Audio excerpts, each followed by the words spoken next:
बेहरा बाचस्पति महोदय धन्यवाद आपण को सुजोग देइथिबारु। केन्द्रापड़ा स्वयं शासित महाविद्यालय को एक विश्वविद्यालय परिणत करने मु निरवच्छिन्न भाव में यही विधानसभार प्रत्येक अधिवेशन में प्रश्न करुच्ची एवं सरकार को दृष्टि आकर्षण करुच्ची ए शून्यकाल सुजोग नहीं आज पुनर्बार ताको उत्थापन करने को बाध्य होउची कारण एपर्यंत सरकार को निष्पत्ति घोषित होना। आज माननीय मंत्री मोर एक अणतारका प्रश्न 312 उत्तर दे कहते जे ए संक्रांत प्रस्ताव सरकार को विचाराधीन अच्छी। धन्यवाद माननीय मंत्री को मु आश्वस्त किंतु तार परवर्ती वाक्य माननीय मंत्री जहाँ कहते ता उद्वेगजनक।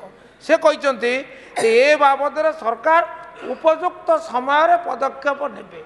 उपयुक्त समयटा केबे आसीबो केबे आसीबो उपयुक्त समय से कहू चाहे जे विलंब दान मजूरी समान।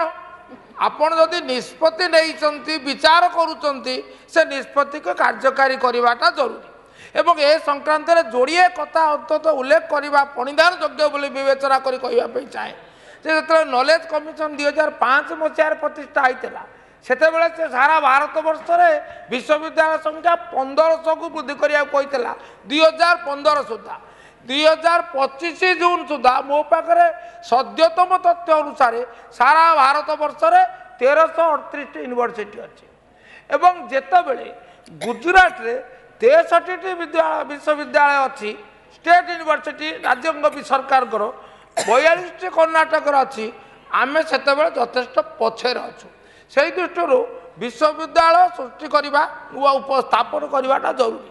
केन्द्रापड़ा कथाटा कहीं विशेष भाव में यथार्थता बहन करुच्ची।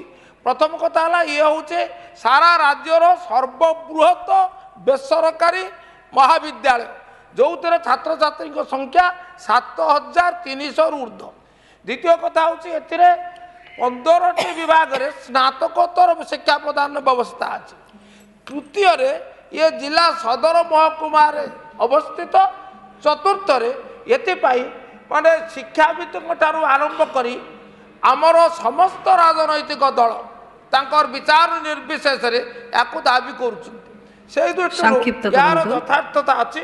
मु अनुरोध करी कहवाई चाहे जे आवश्यकता दृष्टि एवं केन्द्रापड़ा एक स्वाभिमान प्रसंग होइतिबारु माननीय मंत्री एवं सरकार काल विलंब न करी केन्द्रापड़ा प्रति उचित विचार करंतु एवं देइतिबा प्रतिश्रुति तुरंत कार्यकारी करने निष्पत्ति घोषणा कर। माननीय विधायक श्री प्रकाश चंद्र सेठी।